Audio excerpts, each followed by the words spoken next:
Hey, shalom, YouTube. It's the Mad Kelp. How's everybody? Hope that this finds you well and prosperous and well adjusted and in tune with that power greater than ourselves that restores us to sanity. And I hope that you're doing the things and doing the best you can where you are with what you got.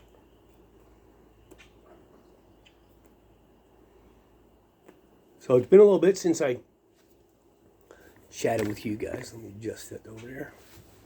I think the last time I talked to you, we had just come back from ATS, and the 2-ton tomato had burned up a front wheel bearing. So that was an adventure, and it has not gone swimmingly since then. There have been all kinds of trials and all kinds of setbacks and all kinds of attacks and all kinds of waiting and all kinds of stuff. So yeah, it's been something, you know. So truck was in the shop for a weekish or so for the wheel bearing. Got that back. Ran that around for a couple weeks and started making this thumping in the back and started getting this high-pitched hum. Let me adjust this here. There we go, that's better. And I brought it into my mechanic, and he's like, yeah, your rear differential is toast. Awesome.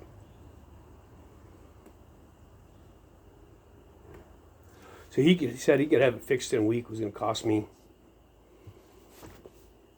$3.5, $4 grand, which is, you know, right at the edge of broke. And long story short, he had it for 3 weeks, couldn't get the parts. And from his attitude, it didn't seem to me like he was trying real hard to get the parts. I think what he did is he just ordered the parts from whoever he normally orders parts for and forgot about it. So truck just sat there for 3 weeks. Supply chain, anyone? So that pushed us back 3 weeks because I had tons of stuff that I needed to take to dump and furniture that needed to get moved and stuff that needed to get done, and I had no vehicle. And so I wound up calling around, and I actually talked to a transmission guy in Stroudsburg. He had actually done the transmission on my Ford years and years ago, and called him, and he said, yeah, he says, we can rebuild it. I said, yeah, can you get the parts? He says, oh yeah, no problem. So I took it from my mechanic and brought it down to the transmission guy, and he had it fixed in a week for half what my other mechanic was going to charge me. So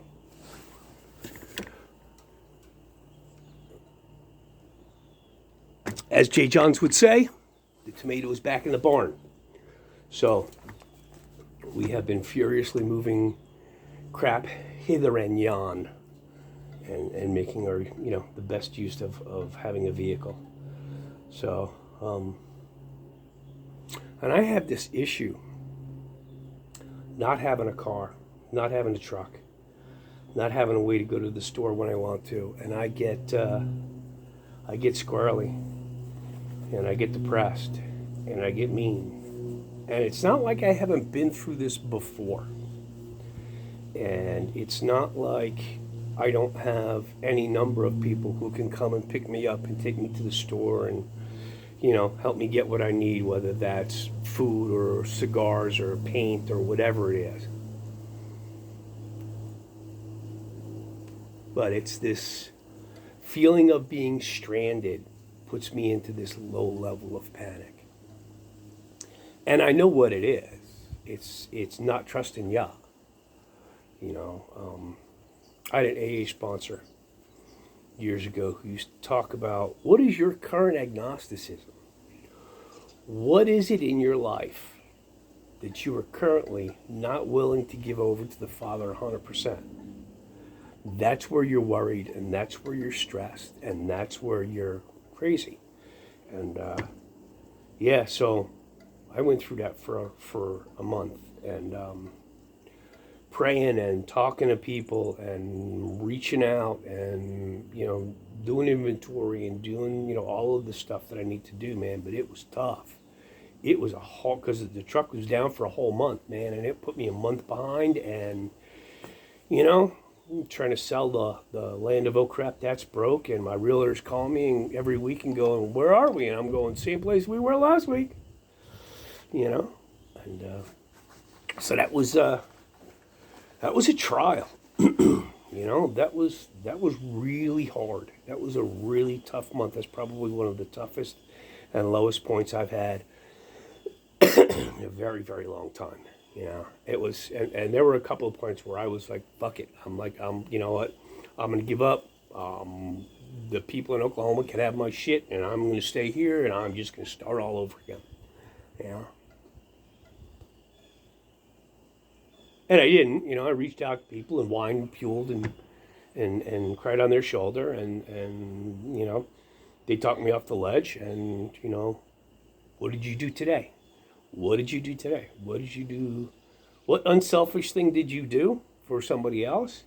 And what effort did you put into getting your shit together so that you can get to where it is the Father told you He wanted you to go? So, so it was a tough month, man. It was really hard. So, on top of that, things are not going well with my mom.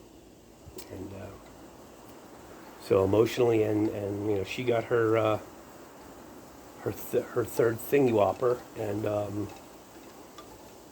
all kinds of stuff is going wrong. And I'm not allowed to say anything because I'm Captain Crazy Pants and conspiracy guy. And but I've watched her since she got her third. And she's had heart issues for 15 years, but I'm watching her visibly go downhill.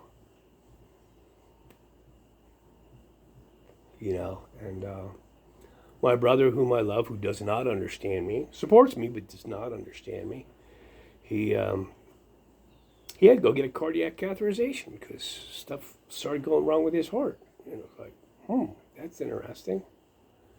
And his wife, both of them got their jabs. All of a sudden, she came down with a form of blood cancer, and I'm like, I'm sure none of that is related. I'm sure that is completely coincidence.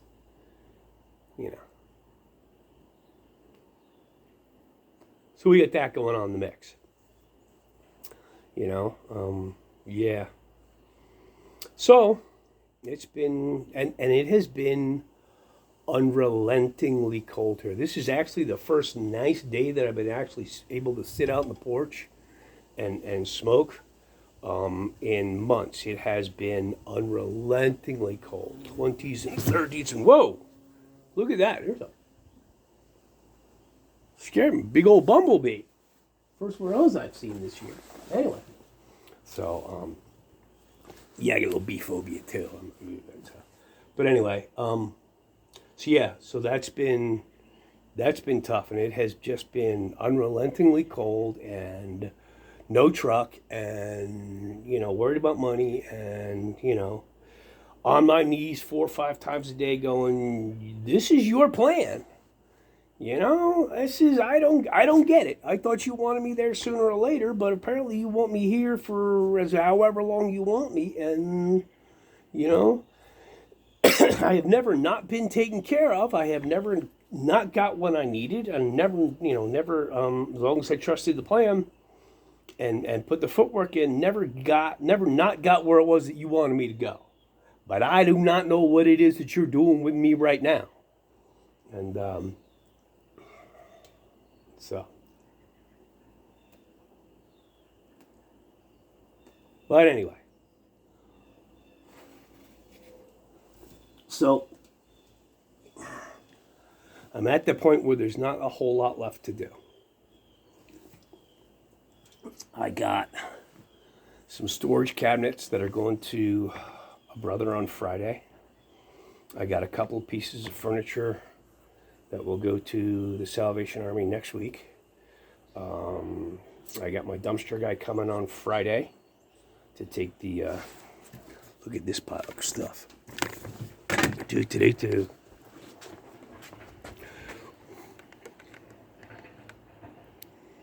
Yeah. So that's all the crap out of the backyard and all the broken stuff and all of the crap that as a prepper, I save. Because you never know when you're going to need a 32-inch piece of 2x4 or a 1x18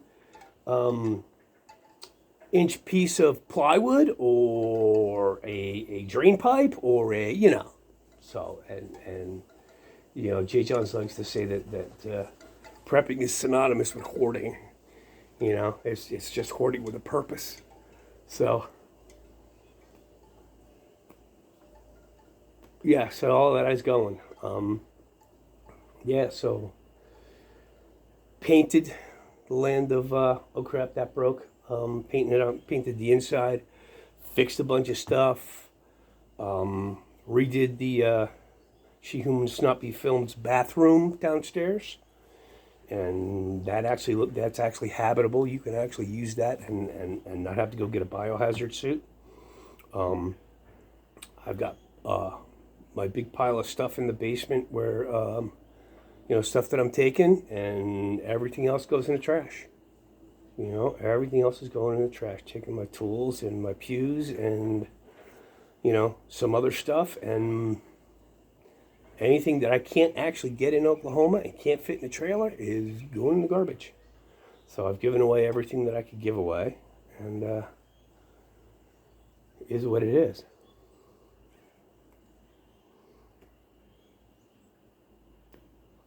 But I'm actually looking at, after what seemed so dark for so long, the light at the end of the tunnel. So, hopefully the end of next week, we'll put the house on the market. My realtor has already brought people by, come look at it.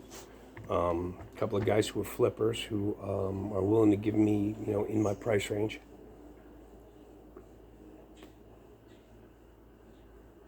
And at this point, I'd just like to go. This process has been much too long. We made the decision in, September of last year, early October, moving. And here it is April the following year. And it has been, it probably should have moved faster. Last year, October, November, December, probably should have moved faster than I did and put more fire in. But it has been since John and I took the first load down, of our stuff, U-Haul stuff, down to storage in December.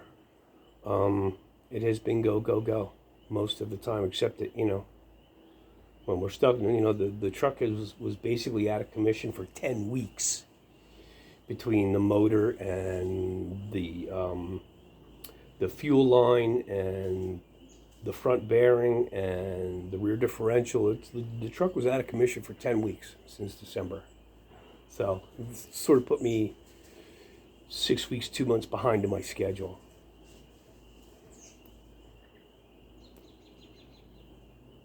But it's not my schedule, is it? It's his schedule. I'm just along for the ride, right? I don't really get to drive. I just sort of get to sit in passenger seat and hold on and go, holy crap, I guess this is what we're doing now. So, yeah,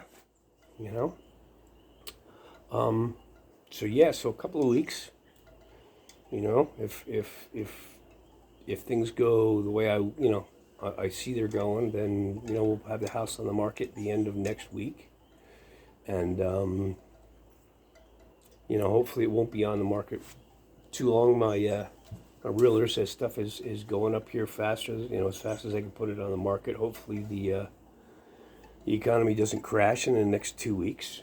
And, I can get an offer and pack my stuff up and get a check and GTFO. So be down in I don't mean in the Ozarks in May.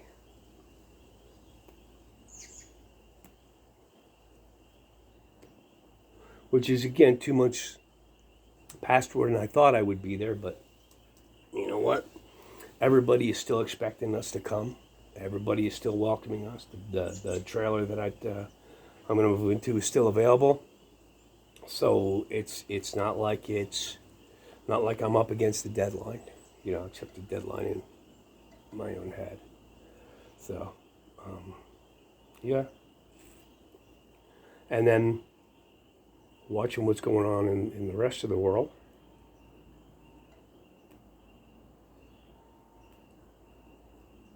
Things are getting stupid, The woozy hoozy floozy thing, back and forth. You need a face diaper. You don't need a face diaper. You need a shot. You don't need a shot. Our work had this big thing back in December. Everybody had to register your status. What was your stat? What's your status? Because if you haven't had your thing, you can't show up on a work site, and you can't go to meetings, and you can't travel for business. And I'm like, well, I don't do any of that stuff anyway. So I know, but you have to update what your status is. And I'm like, okay, so I updated my status, which was simply no, did not do it, and then kept my mouth shut. And then a couple weeks ago, one of the head muckies came on one of our video calls and said, well, not really requiring that anymore, and you don't have to, if you don't have your thingy, you can still get into the work site, you don't have to wear a mask, and unless you're in this town or that town, which is still requiring everybody do the thingies. And I'm like, whatevs, dude.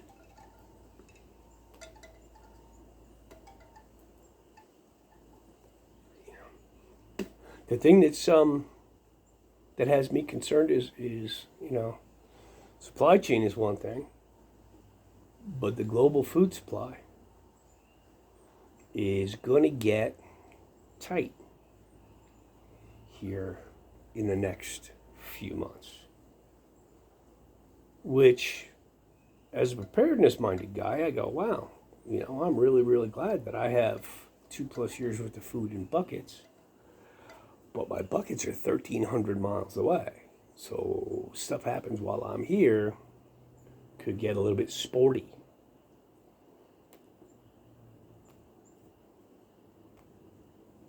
Not that I still couldn't live off what I still have in the basement for another couple of months, which is, it's funny. I haven't really been grocery shopping since October. I've been, diligently trying to eat through my pantry. And even with that, and even with the boy child who consumes red meat like it is going out of style every time he comes up here, we still got half a freezer and 17 or 18 cases of vegetables and soup and stuff. So that's probably a food bank run right before we leave. But we're still okay.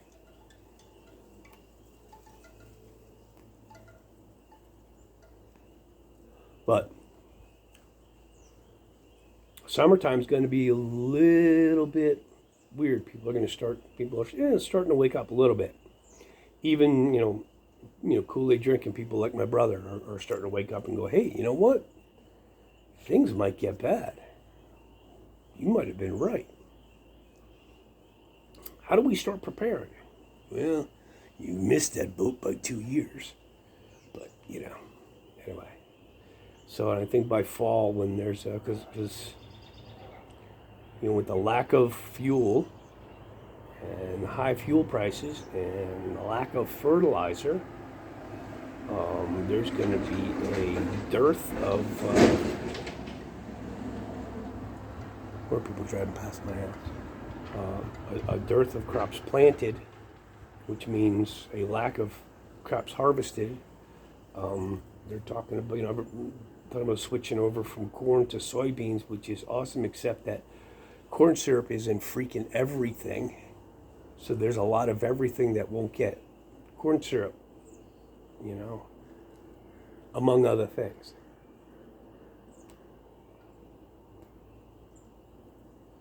So, you know, keeping an eye on that and going, okay, what do I need to do? Nothing right now. I'm not buying shit. I haven't bought anything for myself other than a truck. I have not bought anything for myself since September. You know, there is stuff that I wanted, gewgaws and gadgets and you know, nothing. Everything is going into, you know, getting the house ready to sell and putting as much in the bank as is humanly possible, and then spending it, you know, because it's like we paid 15 for the truck. I've put 12 into it since December.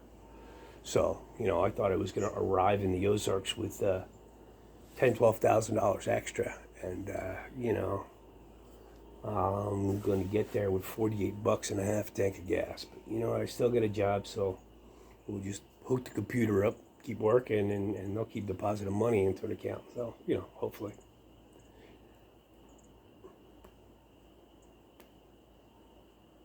And we'll have whatever we walk away from with the house.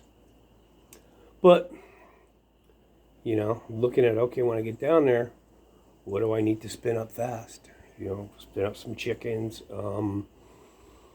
I don't really have a whole lot of, you know, where the trailer is, there's not going to be a whole lot of room to grow food. So there's, you know, what I'm probably going to do is offer my assistance to the people who are already on property and help them expand and spin up their gardens and do whatever I can to be of service there, and then see where it goes. So,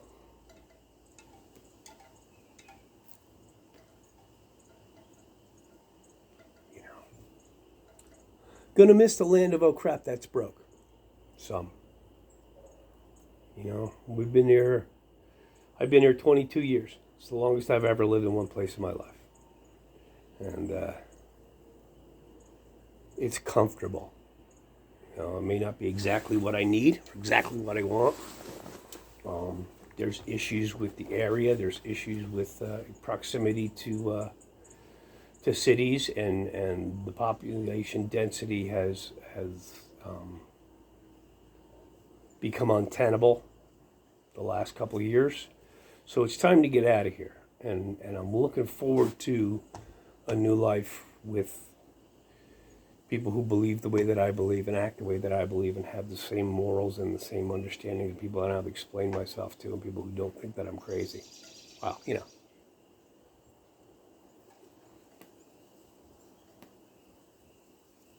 But it's where it is. So, keeping my head above water. Trying to keep in good spirits. Trying to do something every day to get me closer to that goal that I have. So, yeah. Guess that's about it. Just wanted to check in with you guys and let you know I was alive and what was going on. So, any prayers that you got, send them our way. You absolutely use them. And I'll send my prayers out for you guys. And hopefully that, you know, hopefully you'll do what it is that you need to do and that the Father puts on your heart to do. So, be blessed. Shalom.